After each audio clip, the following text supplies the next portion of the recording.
আবু দাউদের হাদিস আছে। আর যাদের বিয়ে হয়নি ওদেরকে একটা দিতেন। এখন ডবল হয়ে গেল, এই কাছে ডবল লাগবে। চাঁদা আগে যদি 100 টাকা দিয়েছে, এখন 200 টাকা দিতে হবে, বাড়লো আর একটা মাদ্রাসা। আর ওটারও প্রয়োজন আছে। একটা কথা আগে বলি যে ওই মহিলা মাদ্রাসার সম্পর্কে বলবো। তো এই যে উর্দুতে বক্তব্য দুটো হলো, ইনারা দুজনেই বক্তব্য দিয়েছেন শিক্ষা সম্পর্কে।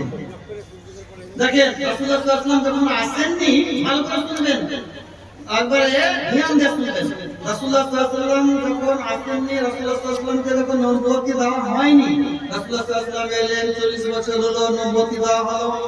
40 বছর বয়স পর্যন্ত, নবুয়তি দেওয়ার আগে পর্যন্ত মক্কাতে জুয়া চলতো, মদ চলতো, মদ আমভাবে চলতো, জেনা ব্যভিচার ব্যাপকভাবে চলতো, মারামারি কাটাকাটি, অন্যায় অবিচার জুলুম অত্যাচার খুব চলতো। তো আল্লাহ তাআলা ডাক্তার এই সমস্ত জিনিসের এলাজ কি করতে হবে?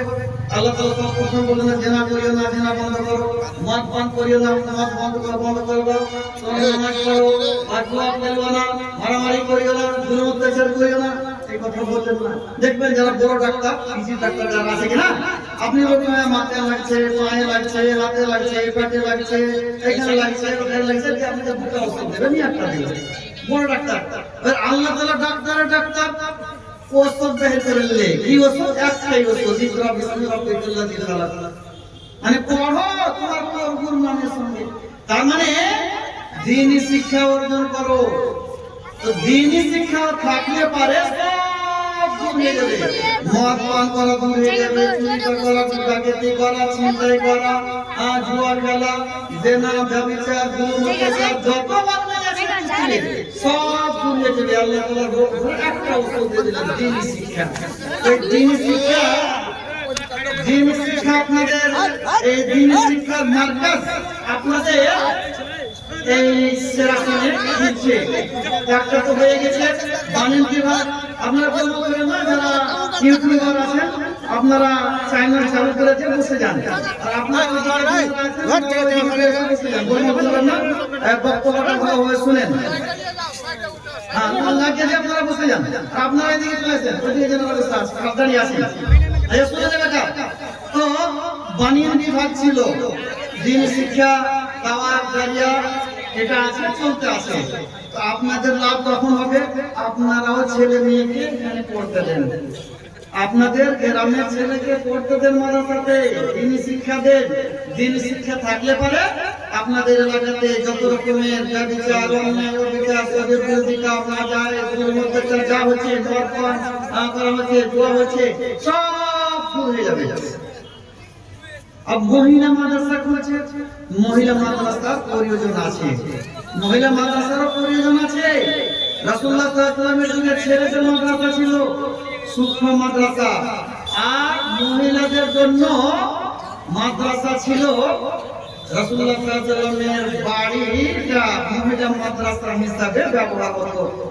রাসূলুল্লাহ সাল্লাল্লাহু আলাইহি ওয়াসাল্লামের স্ত্রী একসঙ্গে 9 জন ছিলেন, 9 জন স্ত্রী, 9টা ঘর, 9টা বাড়ি, জয়টা স্ত্রী, কয়টা বাড়ি? রাসূলুল্লাহ সাল্লাল্লাহু আলাইহি ওয়াসাল্লাম 9টা স্ত্রী, 9টা বাড়ি।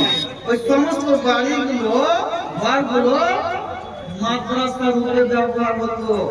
রাসূলুল্লাহ সাল্লাল্লাহু আলাইহি ওয়াসাল্লামের যুগে মহিলা সাহাবীয়ারা নিজের যা মাসলা মাসাইল হতো রাসূলুল্লাহ সাল্লাল্লাহু আলাইহি ওয়াসাল্লামের স্ত্রীদের কাছে আসতেন, আর স্ত্রীদের কাছে এসে জিজ্ঞাসা করতেন, রাসূলুল্লাহ এটা কিভাবে আমল করব, এটা কিভাবে আমল করব, এটা কিভাবে আমল করব বলতেন। রাসূলুল্লাহ সাল্লাল্লাহু আলাইহি ওয়াসাল্লাম মহিলাদেরকে শিক্ষা দেওয়ার আদেশ দিয়েছেন। হাফসা রাদিয়াল্লাহু তাআলা আনহা রাসূলুল্লাহ সাল্লাল্লাহু আলাইহি ওয়াসাল্লামের একজন স্ত্রী। তো শেফা বলে একজন মহিলা, ওর কাম ছিল মানে নামলা বলে একটা রোগ, ওই রোগের মন্ত্র শিখিয়ে দেওয়া। তো রাসূলুল্লাহ সাল্লাল্লাহু আলাইহি ওয়াসাল্লাম বলছে ওই শেফা মহিলাকে যে আল্লিমি হাদিহি, এই হাফসাকে তুমি শিক্ষা দাও, রুকিয়াতান নামলা, নামলা রোগের ওষুধ করে শিখিয়ে দাও, নামলা বড়ি ঝাড়ফুঁক, নামলা রোগের ঝাড়ফুঁক শিখিয়ে দাও। নামলা বলে রোগ হলে পরে যে ঝাড়ফুঁকটা তুমি করছো, এলাজ করছো, ডাক্তারি করছো, ওই মন্ত্রটা শিখিয়ে দাও।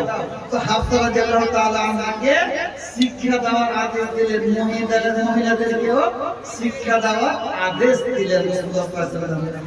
সহিহ বুখারীতে হাদিস আছে কিতাবুল ইলমের মধ্যে। রাসূলুল্লাহ সাল্লাল্লাহু আলাইহি ওয়াসাল্লামকে মহিলা সাহাবায়াতেরা দরখাস্ত করলেন যে পুরুষেরা আপনার অনেক ওয়াজ নসিহত শুনছে, আমরা কিন্তু শুনতে পাই না, মাহরুম হয়ে যাচ্ছে। রাসূলুল্লাহ সাল্লাল্লাহু আলাইহি ওয়াসাল্লাম একদিনকার ওয়াদা করলেন, তোমরা কোন জায়গায় যত মহিলা আছো অমুক জনের বাড়িতে অমুক জায়গাতে একত্রিত হয়ে যাও। সমস্ত মহিলারা চলে গেলেন আর রাসূলুল্লাহ সাল্লাল্লাহু আলাইহি ওয়াসাল্লাম গিয়ে ওই মহিলাদের মধ্যে ওয়াজ নসিহত করলেন। তো মহিলারা কেউ রাসূলুল্লাহ সাল্লাল্লাহু আলাইহি ওয়াসাল্লাম ওয়াজ নসিহত করেছেন, দ্বীনি শিক্ষা দিয়েছেন, মহিলাদেরকে দ্বীনি শিক্ষা দেওয়ার আদেশ দিয়েছেন। তো মহিলা মাদ্রাসাও এক ধরনের রাসূলুল্লাহ সাল্লাল্লাহু আলাইহি ওয়াসাল্লামের যুগে পাওয়া যাচ্ছে। রাসূলুল্লাহ সাল্লাল্লাহু আলাইহি ওয়াসাল্লামের বাড়িটা মহিলা মাদ্রাসা হিসেবে ব্যবহার হতো। আর পুরুষদের মাদ্রাসা মক্কাতে ছিলেন রাসূলুল্লাহ সাল্লাল্লাহু আলাইহি ওয়াসাল্লাম, তো দারে আরকাম একজন সাহাবী, ওনার বাড়িটা মাদ্রাসার রূপে ব্যবহার হতো।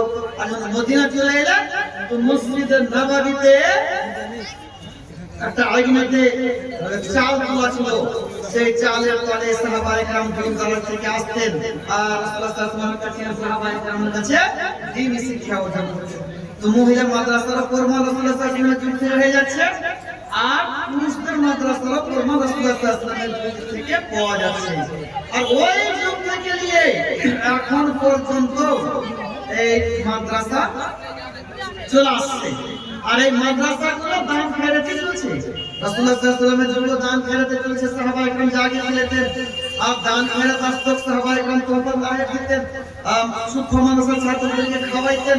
ওই দান খেরাতে মাদ্রাসা ওই যুগ থেকে চলে আসছে আর কিয়ামত অবধি ইনশাআল্লাহ চলবে।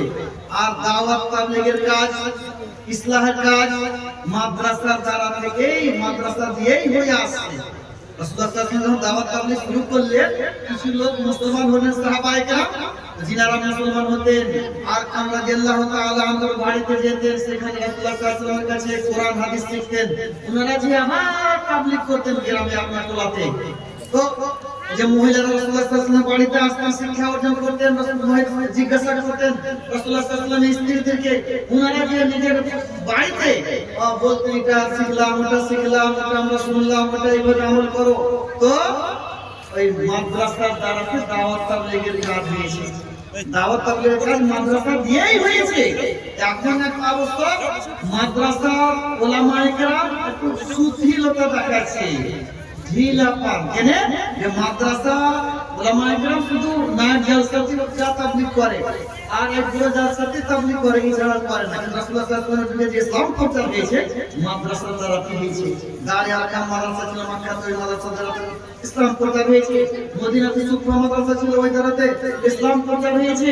তো মাদ্রাসার দিয়ে ইসলাম প্রচার হয়েছে, এখন ইসলামের প্রচার হচ্ছে। কিভাবে? ছাত্ররা শিখছে, ছাত্ররা শিখছে মাদ্রাসাতে, ওরা শিক্ষা দিয়ে নিজের এলাকাতে দাওয়াত তাবলীগের কাজ করবে, শিক্ষা দিবে। তো মাদ্রাসাতে আপনি দান করলেন, আজকে 1000 টাকা, 2000, 5000, 10000 যা দান করলেন, ছাত্ররা এই আপনার দান থেকে লেখাপড়া শিখলো, মাদ্রাসায় থাকলো, লেখাপড়া শিখলো, লেখাপড়া শেখার পর নিজের গ্রামে গিয়ে, নিজের দেশে গিয়ে তারা শিক্ষা দিবে, সেখানে দাওয়াত তাবলীগের কাজ করবে, ইসলামের প্রচার করবে। তো ওই লোকেরা ইসলামের প্রচার করে জানে কি পাবে, ওয়ার নেকির ভাগদার আপনারা হবেন। যারা দান খেরাত করেছেন এটাকে সাদকায়ে জারিয়া, মাদ্রাসাতে যেটা দান করবে এই দানটা হচ্ছে সাদকায়ে জারিয়া। তো সাদকায়ে জারিয়া মনে করে দান করবে। সাদকায়ে জারিয়া মানে কি?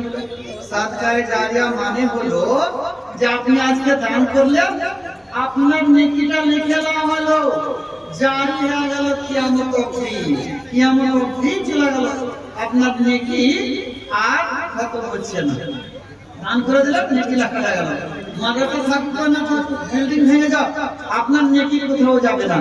এটা সাদকায়ে জারিয়া কি বলে? তো রাসূলুল্লাহ সাল্লাল্লাহু আলাইহি ওয়াসাল্লাম বলছেন এটা মাতাল ইনসান ইনকাতা আনহু আমালুহু, যখন মানুষ মরে যায় তার আমল সিলসিলা বন্ধ হয়ে যায়, সে আমল করতে পারে না। ইল্লা মিন সালাসা, কিন্তু 3 প্রকারের আমল, যার আমল মানে মৃত্যুর পরেও জারি থাকে। তার মধ্যে একটা হলো কি সাদকায়ে জারিয়া, যেটা আজকে দান করবে, মসজিদে দান করবে, মাদ্রাসায় দান করবে, সাদকায়ে জারিয়া। তারপর আউয়াল মিন ইনতাফাউবি, দ্বীনি শিক্ষা আপনি দিলেন, আর ওই দ্বীনি শিক্ষার দ্বারাতে পরের লোক লাভ পাচ্ছে, এর নেকিটা কিয়ামত অবধি জারি হয়ে গেল। তারপর ওয়ালাদুস সালিহ, সুসন্তান ছেড়ে গেছেন, আপনার সন্তান, ছেলে মেয়ে সুসন্তান, নামাজ পড়ে, রোজা রাখে, দিনদার, নেক আমল করে, আপনার জন্য দোয়া করে, ওয়ালাদুস সালিহ আপনার জন্য দোয়া করছে, আল্লাহ আমার মাকে, মা বাবাকে জান্নাত দাও, আত্মীয়স্বজনকে জান্নাত দাও, তাদের গুনাহকে ক্ষমা করো, তাদের কবর আযাব থেকে বাঁচিয়ে রাখো, তাদেরকে জাহান্নাম থেকে বাঁচিয়ে রাখো, এই দোয়া করছে, সেই নেকিটাও আপনি পাবেন। তো আজকে যে দান করবেন আপনি, এটা হলো সাদকায়ে জারিয়া, কিয়ামত অবধি দানটা আপনার জারি হয়ে গেল। আমি আপনাদের সামনে সুন্নাত সম্পর্কে আলোচনা করব মনে করেছিলাম, কিন্তু ওই যে মাদ্রাসা বানাতে কথা বলতে গিয়ে এতখানি বলে দিলাম। তো বানাতে মাদ্রাসা হবে, এই জন্য আপনাকে দানটা লাগিয়ে করতে হবে। আর যেটা দান আগে দিয়েছেন, একটা মাদ্রাসা দিয়েছিলেন, এখন আরেকটা মাদ্রাসা বড় বড়, দানের হারটাকে বাড়াইতে হবে, ডবল করতে হবে। 100 টাকা দিয়েছিলেন, এখন 200 দিবেন, 500 দিয়েছিলেন, 1000 দিবেন, এইভাবে দানের হারটা যে যা পারবেন দানের হারটা বাড়িয়ে দিতে থাকবেন। সুন্নাতের কথা যখন বলতে যাচ্ছিলাম, 7-8 মিনিট প্রায় মাসে মৌলানা মহিউদ্দিন আসেননি নাকি, 7-8 মিনিট একটা কথা সুন্নাতের আমি বলবো, সুন্নাতের কোন জিনিসকে সুন্নাত বলা যায় ওটা আজকে বলতাম, তো অতটা বলবো 4-5 রকমের ব্যবহার হয় সুন্নাত মানে, সুন্নাতের মানে মতলব কি। একটা কথা খালি বলে দিই যে সুন্নাত ওই আমাকে বলা হবে যে আমার রাসূলুল্লাহ সাল্লাল্লাহু আলাইহি ওয়াসাল্লাম চালু করেছেন। আল্লামা ইবনে কাইয়িম রাহমাতুল্লাহ আলাইহি উনি উনার একটা কিতাব তুতুল মাওদুদ ফি আহকামিল মাওলুদ, ওই কিতাবের মধ্যে উনি আলোচনা করেছেন সুন্নাতু মা সান্না রাসূলুল্লাহ সাল্লাল্লাহু আলাইহি ওয়াসাল্লাম মিন ওয়াজিবিন ওয়া মুস্তাহাবিন। রাসূলুল্লাহ সুন্নাত ওই আমলকে বলা হবে যে আমল রাসূলুল্লাহ সাল্লাল্লাহু আলাইহি ওয়াসাল্লাম চালু করেছেন। সুন্নাতটা মুআক্কাদা হতে পারে আর একটা সুন্নাত গैर মুআক্কাদা। তো সুন্নাতে মুআক্কাদা যেটা তাকিদি সুন্নাত, যেমন জোহরের আগে 4 রাকাত সুন্নাত, জোহরের পরে 2 রাকাত, মাগরিবের পরে 2 রাকাত, ইশারের পরে 2 রাকাত, ফজরের আগে 2 রাকাত, এটা সুন্নাতে মুআক্কাদা। কুরবানি করা সুন্নাতে মুআক্কাদা, আকিকা করা সুন্নাতে মুআক্কাদা। আর একটা হলো এমনি সুন্নাত যাকে ফুকাহায়ে কেরাম ইস্তিহবাব বলে, মুস্তাহাব বলা হয়, মুস্তাহাব বলে। সুন্নাতের ইতলাক আর উপর হয় মুস্তাহাব। যেমন আপনাদেরকে বলে দিই একটা কথা শুধু বলবো, যেটা মনে রাখবেন, অনেক লোক আছে খুব গুরুত্বপূর্ণ কথা আমরা ধ্যান দিন আছে দেখে, যে রাসূলুল্লাহ সাল্লাল্লাহু আলাইহি ওয়াসাল্লাম বললে, রাসূলুল্লাহ সাল্লাল্লাহু আলাইহি ওয়াসাল্লাম জিজ্ঞাসা করা হলো সহিহ হাদিস আছে সুনান আবু দাউদের, আইয়ুল আমাল আফজাল, কোন আমলটা সবচেয়ে উত্তম? রাসূলুল্লাহ সাল্লাল্লাহু আলাইহি ওয়াসাল্লাম বলেন as-সালাতু ফি আউয়ালি ওয়াক্তিহা, আউয়াল ওয়াক্তে নামাজ পড়াটা সবচেয়ে উত্তম। আবার সহিহ বুখারীতে হাদিস আছে, রাসূলুল্লাহ সাল্লাল্লাহু আলাইহি ওয়াসাল্লামকে জিজ্ঞাসা করা হলো আইয়ুল আমালি আফজাল, কোন আমলটা সবচেয়ে উত্তম? রাসূলুল্লাহ সাল্লাল্লাহু আলাইহি ওয়াসাল্লাম বলেন as-সালাতু আলা ওয়াক্তিহা, সময়ের উপরে নামাজ পড়া, মানে যখন সময় হলো তখন আযান দেন আর তারপরে নামাজ পড়েন, সবচেয়ে উত্তম কাম।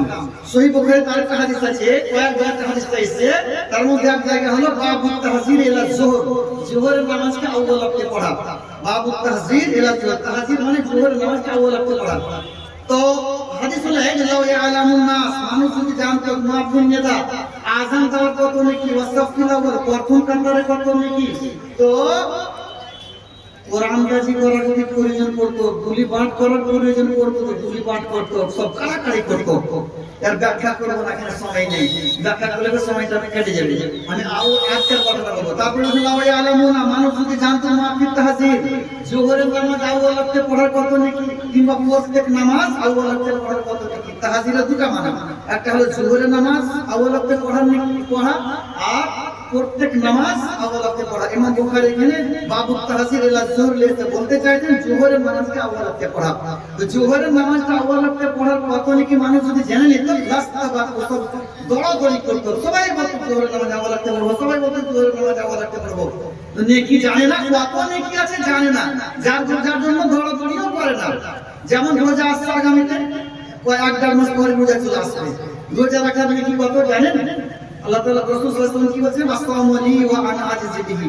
আল্লাহ তাআলা বলেছেন যে রোজা আমার মুনাসিব ইবাদত, আর নেকি আমি দেব, আল্লাহ ছাড়া কেউ জানে না। রোজার কতটা নেকি, ওইরকম জোহরের নামাজ আল্লাহকে পড়লে কত নেকি বলা হয়নি। আল্লাহ রাসূলই জানেন, আল্লাহ ছাড়া কেউ জানেন না। তার মানে অনেক নেকি, এই অনেক নেকিকে আমরা বরবাদ করে দিছি। সব আজান আমরা সময় সময় দিছি।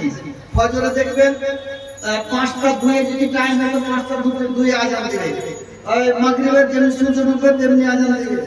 আসরে যেমনি টাইম আছে তার 5টা মিনিট পরে আজান হয়ে যাচ্ছে। আর এসার মধ্যে দেরি করারই হাদিস আছে। জোহরে দেখেন টাইম হয়েছে 11:30টায়, আজান হচ্ছে 12:30টায়, 1 ঘন্টা পর। কোন সময় 12:30টায় টাইম হয়েছে, আজান হচ্ছে 12:30টায়। কোন সময় 12:30টায় হচ্ছে, আজান হচ্ছে 12:15টায়। এখন 11:55 টাইম হচ্ছে, আজান হচ্ছে 12:15টায়। হওয়া উচিত কি 55 টাইম হলে 12:টাতে আজান দেওয়া উচিত। তাহলে আল্লাহ পাক বলো যেমনি যেমনি আসরটা পাল্টেছেন কিনা, সমস্ত 2:30 হচ্ছে, সমস্ত 2:45 হচ্ছে, সমস্ত 3টা হচ্ছে, সমস্ত 3:15 হচ্ছে। জোহরটা পাল্টেবে, সমস্ত 11:30 হবে, সমস্ত 12:15 হবে, সমস্ত 12টা হবে। 12টা পার হবে না, 12টা পার হবে না। তো জোহরের নামাজটি আমরা ঢিলা করছি। কেন ঢিলা করছি? দেখো কামটা কেমন হবে। আমরা মনে করছি যে আল্লাহ তাআলা আমাদেরকে পৃথিবীতে পাঠাচ্ছে, আর আমাদেরকে মাঠের কাজ করতে হবে, ব্যবসা বাণিজ্য করতে হবে, আর এখানে যেতে হবে, দুনিয়া করতে হবে, এই দুনিয়া পাঠাচ্ছে না। আল্লাহ তাআলা কি বলেছেন, ওয়া খালাকুল জিন্না ওয়াল ইনসা ইল্লা লিয়াবুদুন। আমি জিন এবং ইনসানকে সৃষ্টি করেছি শুধু আমার ইবাদত করার জন্য। 1 নম্বর উদ্দেশ্য কি? আল্লাহ তাআলা যে আমাদেরকে সৃষ্টি করেছে, 1 নম্বর উদ্দেশ্য কি হলো? যে ইবাদত করার জন্য। আর ইবাদত করার জন্য জিন্দা থাকতে হবে, জীবিত থাকতে হবে। জীবিত থাকতে হলে মাঠে কাম করতে হবে, ব্যবসা করতে হবে, আর পয়সা কামাতে হবে, ধন দৌলত কামাতে হবে, বাড়ি ঘর বানাতে হবে। ইবাদত করার জন্য ওইগুলো করতে হবে। আমরা উল্টা বুঝে নিয়েছি, আমরা ওইগুলো করব তারপরে ইবাদত না, আগে ইবাদত করেন তারপরে ওইগুলো করেন। আল্লাহ তাআলা বলেন কি, ফাইজা কুজিয়াতিস সালাত, নামাজ পড়া হয়ে যাবে, ফান্তাসিরু ফিল আরদ, জমিনে ছড়িয়ে ছিটিয়ে যাও, ওয়াক্তাবু ফাজিল্লাহ। আল্লাহ বুঝি তো শুধু ইবাদত করতে পারেন না, নামাজ পড়ে নাও, তারপর কাজে লেগে যাও। আল্লাহ তাআলা কাজ করতে বলেছেন, বসে বসে খেতে পাবেন না, কাজ করতেই হবে। আগে নামাজটা পড়ে নিতে হবে, ইবাদত করে নিতে হবে।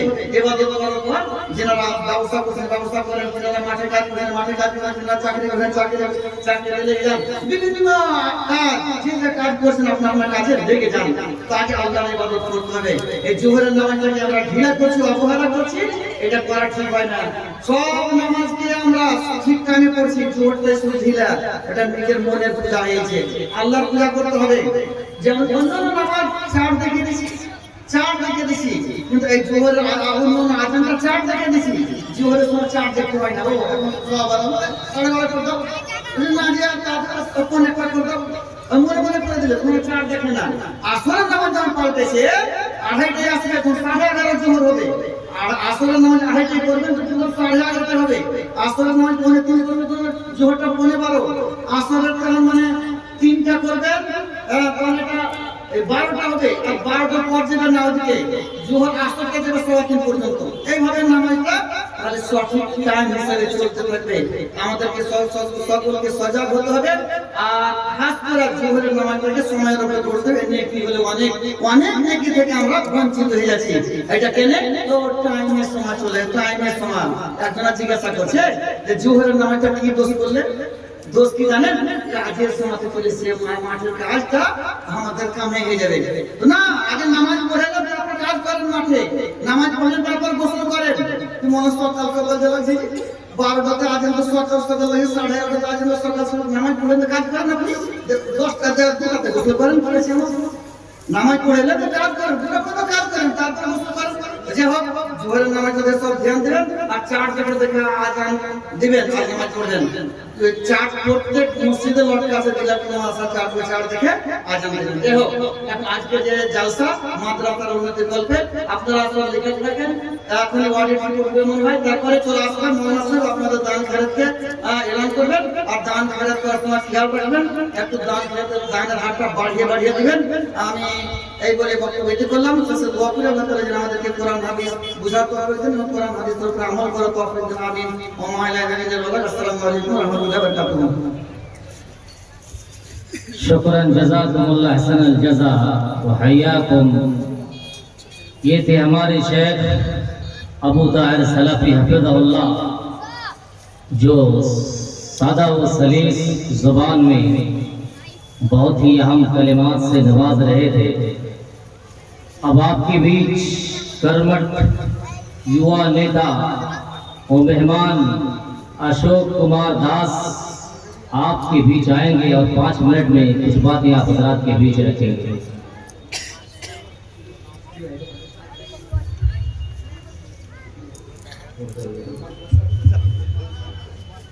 मदरसा फातिमा लिल बनात सातगाछी की तामीर और तरक्की के लिए एक दिवसीय विराट धार्मिक जलसा का आयोजन 12 फरवरी रोज सोमवार को किया गया है, जिसमें प्रधान वक्ता की हैसियत से होंगे नूर मोहम्मद खातिर साहब और इसके अलावा दूसरे मुकर्रिर हैं नूरुद्दीन कमरी साहब, नूर आलम सलफी साहब, अनवर हुसैन कमरी साहब, तौहीद आलम कमरी साहब, अब्दुल गफ्फार साहब, तौफीजुल आलम, बिसारत अली। आप लोग जो है इस इजलास में शरीक होने की कोशिश करेंगे।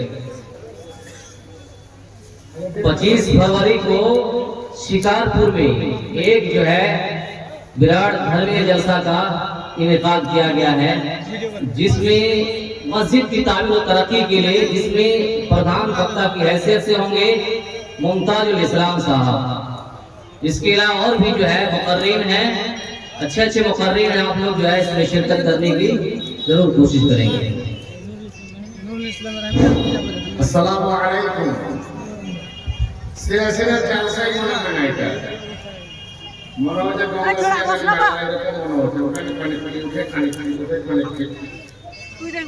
हाथ जोड़ से अपने जगह से एगिए चले ऐसे जब भाव है बस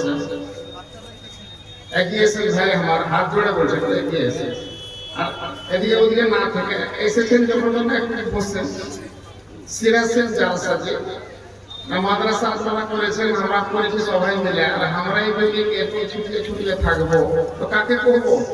যে করেছিল কি যে শাশুড়ি যদি খাড়ি আমতে তো বলে ঘুরে ঘুরে আমতে, তো আমরাই যদি একলাই করবো যদি তাহলে তো আর লোক তো করবি। তো ভাই ভাই তোর হাত পাশে আপনারা এগিয়ে গিয়ে সামনে এসে বসে আমার পরে আমি কিছু বলবো না, আপনারা রাস্তা থেকে মাদ্রাসা থেকে এসেছে এই মাদ্রাসাটাকে লক্ষ্য করবেন। আপনার নিজের তৈরি করেছি, নিজের হাতে তৈরি করেছি। এই যে মেয়ে ছেলে একসঙ্গে বেটা ছেলে বেটে ছেলে পড়ছে, এত খারাপ লাগছে। বাধ্য হলাম সেক্রেটারিকে বলতে যে একটা মেয়ে ছেলে মাদ্রাসা করেন, যে উম্মুল মুমিনিন বললে জাইনাব আর তালিমিয়া একটা মাদ্রাসা আমরা পাঁজরে জায়গা আছে ওখানে নিয়েও করবো। কত টাকা লাগবে? টাকার দরকার। ওই জন্য এলাকাবাসীর কাছে বিশেষ করে আমার আবেদন থাকবে যে দেখেছিলাম সালফি সাহেব বললেন যে 100 টাকা দিয়ে 200 টাকা এটা 500 জন্য 1000 টাকা দিবেন, ইনশাআল্লাহ কোনো অসুবিধা হবে না। সবই কাছে পায়খানা করে দিচ্ছি, সবই সব চলে এসেছে, এখানে দিলে জমা থাকবে। আর আমি বেশি কিছু বলবো না, কিন্তু মাদ্রাসাটাকে লক্ষ্য রাখবেন। আমার পরে আমাদের অশোক দাস জি জেলা পরিষদ এবং বিশ্বপ্রিয় অধ্যক্ষ উনি আছেন, উনি 2-4 মিনিটের জন্য কিছু বলার জন্য ওনাকে দাওয়াত দেবো। অশোক দাস জি আপনি এসে দুটা কথা বলবেন, তারপরে অডিট রিপোর্ট আপনাদের সামনে আমাদের কেসিয়ার সাহেব শুনাইবেন হালকা 5 মিনিটের জন্য। জি আপনারা যে যেখানে আছেন একটু মেহরবানি করে চলে আসবেন স্টেজে, বেশি সময় নেব না। জি আসসালামু আলাইকুম ওয়া রাহমাতুল্লাহি ওয়া বারাকাতুহু। जी 5वां एक दिवसीय आजिम शान जलसा चांद शहर में जलसा है जी 20 फरवरी 2024 वहाँ जज साहब आएंगे जी। अबू ताहिर सल्फी साहब की जेर सदारत होगी जी, आप लोग जाएंगे वहाँ। कम से कम जज साहब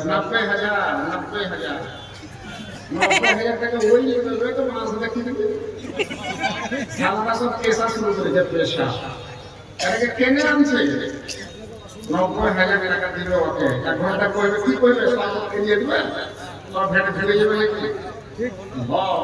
না রে ভেঙে আলেমের কথা বললা। আসসালামু আলাইকুম। কড়া করে দিছে রে। अस्सलाम वालेकुम।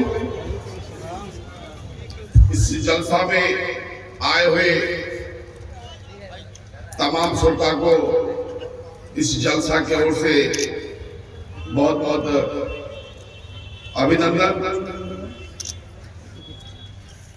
हर साल की भांति इस साल भी सिरासिल में मदरसा के उन्नयन के लिए जलसा किया जाता है। इस बार भी किया जा रहा है। मेरी आवाज जहां तक जा रही है, मैं तमाम लोगों से अनुरोध करेंगे इस सड़के पर नहीं घूमे, कृपया इस जलसा के सामने आके बैठे और अपना इसी विख्यात मौलवी एवं वक्ताओं से अपना बात सुने और सिर्फ सुन के ही घर में जाकर सुन नहीं भूलिए, उसमें अमल करेंगे, कोशिश करेंगे। आपका जो दान है इससे मदरसा का उन्नति के लिए बहुत सारे दूर दूर से बच्चे, गरीब बच्चे आगे पढ़ते हैं। कल तक एक बच्चे के मदरसा था, आज आप लोग के बीच एक बच्ची को भी मदरसा के एक विभाग खोला जा रहा है और वो मदरसा आप ही के दान पर चलते हैं। सारे भारत में चाहे हिंदू धर्म हो चाहे मुस्लिम धर्म हो, सभी चीज दान से ही चलते हैं। मैं तमाम इस क्षेत्र के जनता से विशेषकर हमारे मुस्लिम भाई सब रहेंगे, आप खुले मन से खुले हाथ से दान करें, क्योंकि आपका दान से किसी बच्चा का भविष्य बनेगा और उस बच्चा उस दान से सीखकर फिर अपना समाज में अपना धर्म के लिए बात करेंगे। दान ऐसा होना चाहिए कि कंपटीशन नहीं होना चाहिए कि मेरे पास इतना पैसा है, वो 10,000 दिया तो मैं 20,000 दूंगा। ऐसा कंपटीशन में दान नहीं होता है। दान आप स्वेच्छा से दीजिए, दाहिना हाथ में दान दीजिए तो बाएं हाथ को पता नहीं चले हमने दान दिए हैं। कंपटीशन की जहाँ भावना हो गया वहाँ अहम हो गया, अहंकार हो गया और अहंकार में दान को स्वीकार नहीं किया जाता है। धर्म में जो भी समय नमाज का समय होता है उसमें समय पर ही नमाज पढ़े, रोजा जरूर रखिए। सभी से अनुरोध रहेंगे कि रोजा बहुत बड़ा चीज है, धर्म के लिए रोजा भी रखे। हमारे यहाँ बच्चे इंग्लिश मीडियम बहुत सारे पढ़ाई करते हैं। मैं उन सबों को भी कहेंगे कि इंग्लिश मीडियम के साथ साथ अपना धर्म का भी तालीम होना चाहिए। पहले इस पर ध्यान दे कि अपना धर्म का भी तालीम हो कि आने वाला पीढ़ी को वो अपना तालीम दे सके। इंग्लिश मीडियम भी पढ़िए, उससे कोई दो राय नहीं, लेकिन इसको भी चिंता रखने की जरूरत है। मैं सभी से अनुरोध करेंगे कि पूरे समय पूरे जलसा को सुनकर ही घर जाए और जो भी आदमी निकल नहीं पाए, जो पेट पर पड़े हुए हैं, उनको भी मैं अनुरोध करेंगे आप कान खोल कर रहिए, सारे धर्मों की बात सुनिए। मैं यही चंद सबों के साथ सबको धन्यवाद देते हैं, अपने वाणी को विराम देते हैं। जय हिंद। शुक्रन हदाकल्ला। ये थे जिला परिषद अशोक कुमार दास जी जो अमल और दान की बात कर रहे थे। अब जो है आपके बीच जामिया तालीम इस्लाम सिरासिन के कैशियर मास्टर मुईनुद्दीन साहब तशरीफ लाएंगे और जामिया का हिसाब आप लोगों को सुनाएंगे। आप लोगों से गुजारिश है कि आप लोग गौर से मदरसा का हिसाब सुने। ऑडिट रिपोर्ट सुनाने के बाद मौलाना रहीमी साहब तशरीफ लाएंगे। मौलाना नूरुल इस्लाम रहीमी साहब।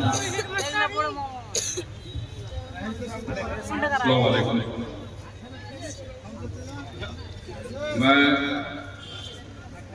तालिमुल जामे तालीम इस्लाम सियासिन की कमेटी और की ओर से हमारे मित्र मिस्टर अशोक दास को धन्यवाद देता हूँ, जो आप अपनी कीमती समय हमें देकर, हमें मोटिवेट कर जो हम लोगों को संदेश दिया, बहुत काबिल तारीफ है। और मैं धन्यवाद देता हूँ और ये आशा रखता हूँ कि बीच बीच में आए और हम लोगों को इस तरह का मोटिवेट करते रहे। धन्यवाद।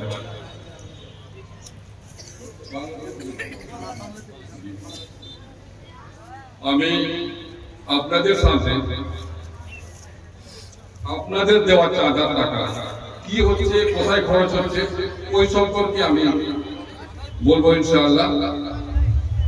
কারণ অনেকে অনেক রকম হয়তো ভাবছে টাকাগুলো আপনাদের দেওয়া সৎ পথে খরচ হচ্ছে কি হচ্ছে না, সৎ জায়গায় খরচ হচ্ছে কি হচ্ছে না, যার জন্য আমরা অবশ্যই এর আগে অনেকবার আমি এটা করেছি।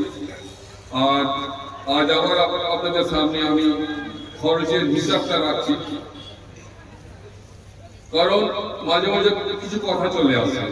যেমন কিছু কিছু গার্জিয়ান হয়তো বলছেন যে আমরা এডমিশন ফি দিচ্ছি মান্থলি বা ইয়ারলি একটা পয়সা দিচ্ছি, আবার চাঁদা কেন তো চাঁদা কেন দিল, ওই প্রশ্ন উত্তরটা আমি ইনশাআল্লাহ বলবো এখন।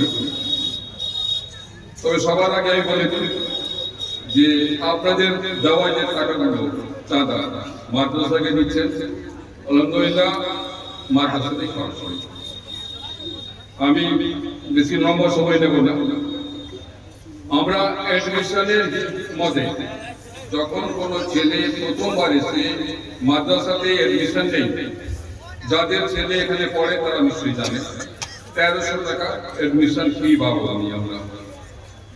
আর যদি রিঅ্যাডমিশন হয়, গতবার অ্যাডমিশন হয়েছে, এবার আবার অ্যাডমিশন হচ্ছে, যদি রিঅ্যাডমিশন হয় তাদের কাছ থেকে 800 টাকা নিচ্ছি। তো ফ্রেশ অ্যাডমিশন 1300 টাকা আমাদের অ্যাডমিশন হয়েছিল। একটা কথা ছুটে যাচ্ছে যে এই হিসাবটা আমি আপনাদের দিচ্ছি, এটা গত জালসা ফেব্রুয়ারি মাসে হয়েছিল, ওই জালসা থেকে নিয়ে ফেব্রুয়ারি মাস থেকে এই ডিসেম্বর মাস 2023 এর মধ্যে গত যে রমজান মাসের পরে যেটা নতুন অ্যাডমিশন হয়েছে, ওই অ্যাডমিশনে 223টা স্টুডেন্ট অ্যাডমিশন হয়েছিল। 223টা 1300 টাকা করে 2,89,900 টাকা। রিঅ্যাডমিশন হয়েছে নিচ্ছি আমরা 800 টাকা, 141টা স্টুডেন্ট রিঅ্যাডমিশন, 1,12,800 টাকা। এটা আমাদের মোট 4,02,700 টাকা। 16টা এমন স্টুডেন্ট আছে যারা এতিম, যারা হয়তো মাহারা বা বাপারা আছে, তাদের কোনো পয়সা নেওয়া হয় না, তারা সম্পূর্ণ ফ্রি। ছেলেদের কাছ থেকে টাকা নিয়ে আমরা ছেলেদেরকে কি দিই প্রশ্ন হচ্ছে। আমরা মাসিক টাকা নিয়ে যারা এসে পড়ে চলে যায় তাদের কাছ থেকে টিউশন ফি পাবো 100 টাকা। যে ছেলে মেয়েরা সকালে আসে এসে পড়ে চলে যায় তাদের কাছ থেকে মাসিক ফি 100 টাকা। যারা শুধু সকালকার নাস্তা খায় তাদের কাছ থেকে মাসিক 300 টাকা নিই। আর যারা 3 টাইমই খায় তাদের কাছ থেকে 600 টাকা নিই। এবার একবার খাইয়ে আমরা 300 টাকা নিচ্ছি, 300 টাকার মধ্যে টিউশন ফি 100 টাকা বাদ দিয়ে দিলাম, বাঁচে কত 200 টাকা। 200 টাকাকে যদি 30 দিয়ে ভাগ দিই তাহলে কত টাকা হবে? 6 টাকা 66 পয়সা। এবার আপনি ভাবুন তো এই 6 টাকা 66 পয়সাতে একবার দোকানে নাস্তা খাওয়া যাবে? নাস্তাতে আমরা কোনোদিন ঘুগনি মুড়ি দিই, কোনোদিন খিচুড়ি দিই। আর যারা এখানে থাকে থেকে পড়ে 3 টাইম খায় তাদের কাছ থেকে 600 টাকা নিচ্ছি। 600 টাকার মধ্যে 100 টাকা টিউশন ফি যদি বাদ দিয়ে দিই বাঁচে 500 টাকা। 500 টাকা একটা ছেলে 1 মাস থাকে, তার হচ্ছে 90টা মিল। 500 টাকাকে 90 দিয়ে ভাগ দেন, 5 টাকা 55 পয়সা হবে। একবার খাওয়াতে 5 টাকা 55 পয়সা হবে। পাবো কোথাও? সেটা আপনারা বিচার করেন। এর বিনিময়ে আমরা ছেলেদের কি দিচ্ছি? বছরে আমাদের 3 বার পরীক্ষা হয়। 3 বার পরীক্ষা হওয়াতে খাতা কোশ্চেন যা লাগে আমরা দিই। পরীক্ষার কোনো ফিস নেওয়া হয় না। প্রত্যেক শিক্ষা প্রতিষ্ঠানে পরীক্ষা ফিস নেওয়া হয়, কিন্তু আমরা কোনো পরীক্ষা ফিস দিই না। আমরা আমাদের থেকে কাগজ দিই, কোশ্চেন দিই, ছেলেরা ওই কাগজে কোশ্চেনে পরীক্ষা দিয়ে আমরা রেজাল্ট দিয়ে দিই। ইলেকট্রিসিটি একটা পয়সা লাগে, সবাই জানে, ইলেকট্রিসিটি ফ্রি নয়, কোনো ইলেকট্রিসিটি চার্জ আমরা নিই না।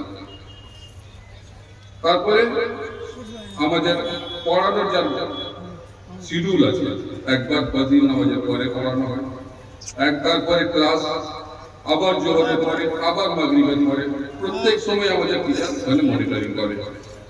এটা আমাদের পড়ানো। এবার আশা করছি যে গার্জিয়ানরা প্রশ্ন করে যে আমরা মাসিক পয়সাও দিচ্ছি আর চাঁদাও দিচ্ছি, এবার আপনাদের দেওয়া চাঁদা টাকাটা নিশ্চয়ই আপনারা বুঝতে পেরেছেন যে 5 টাকা 55 পয়সায় একটা মিলে কোথাও পাওয়া যাবে না এখন আমরা দিচ্ছি। এছাড়া আপনারা জানেন মাদ্রাসাতে 13 জন শিক্ষক আছে আর 3 জন শিক্ষকত্ব কর্মী, অর্থাৎ 2 জন রান্না করে, একটা গার্ড হিসাবে, মোট 16 জন আমাদের কর্মী আছে। এদের মাসিক বেতন হচ্ছে 1,51,200 টাকা। আমরা শুধু প্রতি মাসে স্টাফ পেমেন্ট করি 1,51,200 টাকা। 13 জন টিচার এবং 3 জন নন টিচিং স্টাফ আছে। এই 16 জন টিচারকে আমরা পেমেন্ট করি 1,51,200 টাকা। এবার আপনাদের কাছ থেকে আমরা পেলাম কত? 4,02,700 টাকা পেয়েছি। 4,02,700 টাকা যদি আমরা টিচারদেরকে দিয়ে দিই, কমাস দিন 2.5 মাস, আর বাকি 10 মাস একটু চিন্তা করে। আপনারা তো ফিস দিয়েছেন, অনেক গার্জেন বলছেন যে আমরা ফিস দিচ্ছি। ফিস কালেকশন হয়েছে 4,02,700 টাকা। এক মাসে স্টাফ পেমেন্ট হচ্ছে 1,51,200 টাকা। 4 লাখ কে যদি 1.5 লাখ করে ভাগ দিতে 2.5 মাস, 2.5 মাসের পরে বাকি যে 10 মাস আরো বাড়বে, সেই মাসটা বিনা পয়সার কাজ করবে না, আমাদেরকে বাধ্য হয়ে চাঁদা করতে হচ্ছে। আর বাধ্য মানে কি, এটা ফোর্সলি কেউ করে না। এখানে আমার পূর্ববর্তী অনেকে বললেন এবং আরো শুনবেন, এটা দিন ইসলামের জন্য একটা চিরাগ। এই চিরাগ দিয়ে দিন ইসলামের ঘরে, ইসলামকে মাননেওয়ালার হৃদয়ে একটা প্রদীপ জ্বালানোর কাজ করছি আমরা। জানি না কতটা সফল হবো, তবে আপনাদের সহযোগী যদি থাকে ইনশাআল্লাহ সফল হবে। এটা তো এদিকে করেন। এবার যদি আপনারা যারা মাদ্রাসা গিয়েছেন, দেখছেন, এখনো আমাদের বিল্ডিং এর কাজ শেষ হয়নি। বিল্ডিং এর কাজ নিজের স্পিডে, নিজের গতিতে স্লো হচ্ছে, কিন্তু কন্টিনিউ আছে। এই গত ফেব্রুয়ারি মাস থেকে এই ডিসেম্বর মাসের মধ্যে আমরা বিল্ডিং এর মধ্যে কি খরচ করেছি সেটা হিসাব দেখে নিই। গ্রিল, উপরতলা ঘর কমপ্লিট হয়েছে, জানলা কপাট সব হয়েছে, ওর জন্য অ্যাডভান্স 30,000 টাকা দেওয়া হয়েছে। অনেকটা লেগে গেছে, অনেকটা বাকি আছে। 30,000 টাকা অ্যাডভান্স দেওয়া হয়েছে। বালি গত জলসাতে 1 ট্রলি কোনো দাতা দান করেছিলেন, বাকি 8 ট্রলি আমাদেরকে বালি কিনতে হয়েছে। 8 ট্রলি বালির দাম হচ্ছে 72,600 টাকা। সিমেন্ট 88 ব্যাগ গত জলসাতে বিভিন্ন দাতারা দান দিয়েছিলেন, আমাদের কিনতে হয়েছে 30 ব্যাগ। এই 30 ব্যাগের দাম হচ্ছে 11,100 টাকা। রড কিনতে হয়েছে 5 কুইন্টাল 72 কেজি, দাম 38,043 টাকা। ইট কিনতে হয়েছে 7,500 পিস, এর দাম হচ্ছে 76,600 টাকা। চিপস 26 টন কিনতে হয়েছে 27,500 টাকা দিয়ে। মিস্ত্রিকে দিয়েছি মোট 1,85,000 টাকা। আপনাদের দেওয়া চাঁদা অর্থাৎ কনস্ট্রাকশনে, বিল্ডিং মেরামতি কাজে মোট খরচ হয়েছে 4,03,843 টাকা। বিল্ডিং এ মাদ্রাসা ফান্ড থেকে, মাদ্রাসা তহবিল থেকে খরচ হয়েছে এই পর্যন্ত, এই 11-12 মাসের মধ্যে 4,03,843 টাকা। এরপরে আরো আমি বলে দিচ্ছি, প্রতি মাসে একটা তো মাদ্রাসার ইনকাম হয়, প্রতি মাসে আপনারা জানাবেন। গত ফেব্রুয়ারি মাসের আগে অর্থাৎ 2023-এর জানুয়ারি মাস পর্যন্ত আমাদের গত ব্যালেন্স ছিল 5,98,058 টাকা, 5,98,008 rupees। ফেব্রুয়ারি মাসে জালসা টালসা সিজন ছিল, মোট কালেকশন হয়েছিল 6,14,777 টাকা। মার্চ মাসে 1,12,696 টাকা, এপ্রিল মাসে 2,85,270 টাকা, একটু সময় বেশি হচ্ছে বলে একটু স্পিডলি বলছি আমি। মে মাসে 9,93,931 টাকা, জুন মাসে 74,856 টাকা, জুলাই মাসে 77,570 টাকা, অগস্ট মাসে 92,035 টাকা, সেপ্টেম্বর মাসে 54,700 টাকা, অক্টোবর মাসে 68,197 টাকা, নভেম্বর মাসে 1,11,793 টাকা, এই ডিসেম্বর যে শেষ হলো কদিন আগে 1,71,382 টাকা। এই মোট গত বছরের 5,98,058 টাকা প্লাস এই 11 মাসের যোগ করে মোট টাকা কালেকশন হচ্ছে 32,55,265 টাকা, 32,55,265 টাকা। এবার খরচের পালা। এই খরচের মধ্যে যে খরচটা আমি বলছি, মেসের খরচ আছে, প্লাস বিল্ডিং এর খরচ এর মধ্যে আছে, প্লাস স্টাফ পেমেন্টও এর মধ্যে আছে। আর যে ইনকামটা বললাম, এই ইনকামের মধ্যে এডমিশন ফি, টিউশন ফি, আপনাদের দেওয়া চাঁদা, সমস্ত কিছু এর মধ্যে আছে। ফেব্রুয়ারি মাসে যেহেতু গত বছর ফেব্রুয়ারি মাসে জালসা হয়েছিল, জালসাতে একটা খরচ হয়ে বুঝতে পারছেন 4,05,757 টাকা ফেব্রুয়ারি মাসে খরচ আছে।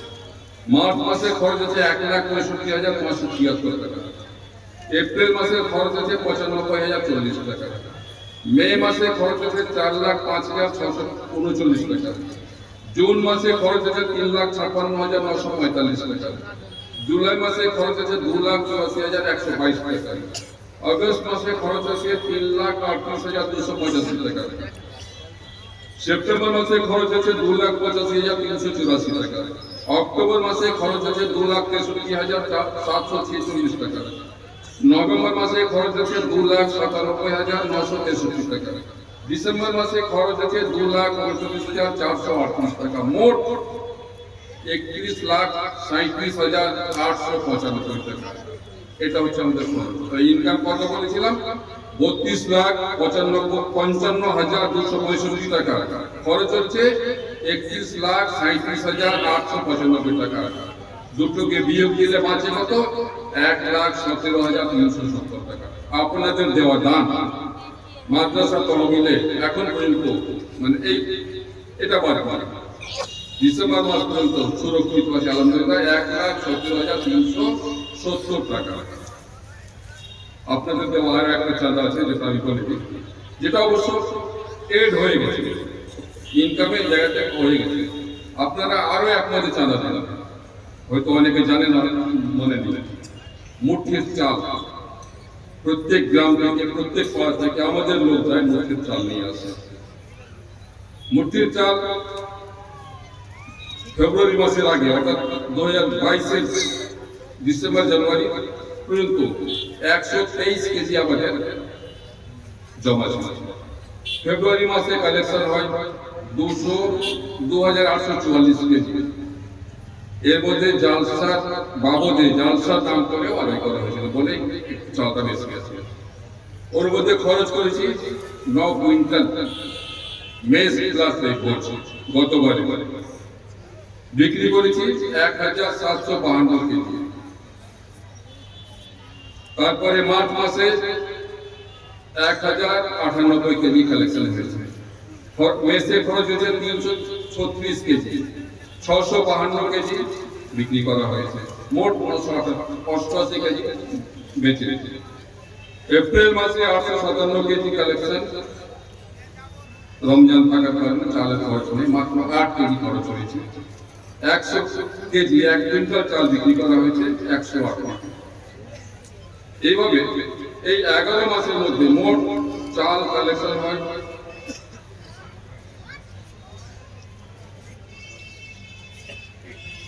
বারো কুইন্টাল 36 কেজি। মেসে খরচ করেছি 7 কুইন্টাল 171 কুইন্টাল 37 কেজি। বিক্রি করেছি 4747 কেজি। এই 4,700 কেজি আর ইনকাম এটা বাদ দিয়ে বাঁচে 152 কেজি। 152 কেজি আজকাল বা এই জালসার মধ্যে যেগুলো কালেকশন হয়েছে এটা বাদ দিয়ে আপনাদের দেওয়া চাল 152 কেজি আলহামদুলিল্লাহ সুরক্ষিত আছে। আশা করি হিসাবটা দেখার পরে আপনাদের মনে যদি কোনো প্রশ্ন থেকে থাকে নিশ্চয় দূর হবে। এ সত্ত্বেও যদি কেউ প্রশ্ন করতে পারেন আজকের দিনটা মাফ করেন, কালকে আমি ইনশাআল্লাহ প্রশ্নের উত্তর দিতে প্রস্তুত আছি এবং আমাদের মাদ্রাসা কর্তৃপক্ষ সব সময় আমাদের চেষ্টা থাকে যে আপনাদের চাঁদার টাকা এক একটা পয়সা আমরা সূক্ষ্মভাবে হিসাব রাখার চেষ্টা করি এবং সেটা আপনাদেরকে দেখাতে আমাদের কোনো আপত্তি নেই। বাস এইটুকু বলে আমি শেষ করছি। আলহামদুলিল্লাহ। আসসালামু আলাইকুম। शुक्रन जज़ाकुमुल्लाह हसनल जज़ा। ये थे कैशियर मास्टर मोइनुद्दीन साहब हफिज़हुल्लाह, जो मदरसा का हिसाब खोल खोल कर बयान कर रहे थे और आप लोग सुन रहे थे। अब मैं आप हज़रात के बीच एक ऐसे मुक़र्रिर को दावत देने जा रहा हूँ जिनका बयान जादुई होता है और जिनकी ज़बान में हलावत और चाशनी होती है।